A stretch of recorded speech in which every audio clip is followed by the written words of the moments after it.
నాకు ఇది చాలా కష్టం. నాకు ఎప్పటికప్పుడు అరిచేయడం ఇష్టం. నేనొచ్చిన కుటుంబంలో ఒకరి మాట ఒకరు వినాలంటే అరవాల్సిందే. ఇది మంచిదా? దీనివల్ల ఏమన్నా ఫలితం ఉంటుందా అంటే ఏమీ ఉండదు. నా కొడుకుల్లో ఒకడికి అరవడం వంశపారపర్యంగా వచ్చింది. వాడు బాగా అరుస్తాడు. అలా వాడిని చూస్తే అరవాలని నాకు అనిపిస్తుంది. కానీ అరవడంలో చివరి వాడవ్వాలనే ఈ నియమం నాకు చాలా ఉపకరిస్తుంది.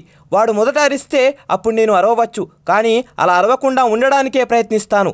నా ఉద్దేశంలో అరవడం అనేది ఏ రకంగానైనా సరే చెడ్డదే. నేను నా విచక్షణ కోల్పోయానని, వాదనలో ఓడిపోయానని అర్థం. నేను చాలాసార్లు అరిచాను. అరిచిన ప్రతిసారి పశ్చాత్తాపపడ్డాను. ఒకసారి నా వీడియో ప్లేయర్ పాడైందని వెళ్ళి ఎలక్ట్రిక్ షాప్లో అరిచాను. అలా అరవడం వల్ల నా పని జరిగింది, కానీ అలా అరిచినందుకు చాలా సిగ్గుపడ్డాను.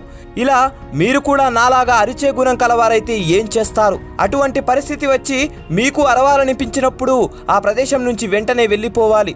మీరు కరెక్ట్ అని మీకు తెలిసినప్పుడు అలా వదిలి వెళ్ళిపోవడం చాలా కష్టం. చాలాసార్లు మనం ఇలా అరవడానికి ప్రేరేపితమవుతాము. ముఖ్యంగా అలా అరవడం వల్ల పని జరుగుతుందని తెలిసినప్పుడు అలా అరవకుండా ఉండడం చాలా కష్టం. కానీ మనం ఒక విషయం గుర్తుంచుకోవాలి. అలా అరవడం వల్ల అవతల వారికి కూడా మనసు ఉంటుందని, దానిని బాధ పెడుతున్నామని. అందువల్ల అరవడం ఎప్పుడూ తప్పే. వాళ్ళ ముందు అరిచినా సరే 2 సందర్భాల్లో జనాలు అరుస్తారు. వారి వాదన కరెక్ట్ అయినప్పుడు, కరెక్ట్ కాదని తెలిసి అరిచి వాదన నెగ్గుదామని అనుకున్నప్పుడు. మొదటిది, మీరు ఎవరినన్నా కారుతో గుద్దేసి క్షమార్పణ చెప్పినప్పుడు, అప్పుడు వారు అరవడం సబబే. రెండవది ఎమోషనల్ బ్లాక్మెయిల్ లాంటిది. అరిచేసి వారి పని సాధించుకుందాం అనుకున్నప్పుడు మీరు అటువంటి వారిని పట్టించుకోకుండా వదిలేయొచ్చు, కానీ మీరు తిరిగి అరవకూడదు.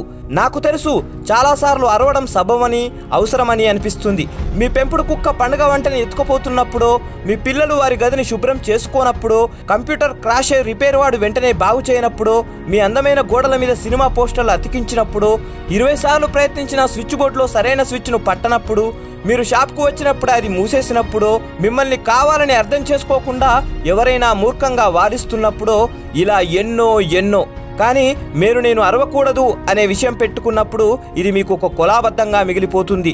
మిమ్మల్ని అందరూ ఎటువంటి పరిస్థితుల్లోనైనా శాంతంగా ఉండగలరని గుర్తిస్తారు. శాంతమూర్తులని అందరూ నమ్ముతారు. వారికి బాధ్యతలు అప్పగిస్తారు. వారు ఎటువంటి పరిస్థితుల్లోనైనా ఎక్కువ మన్నగలుగుతారు. జై హింద్.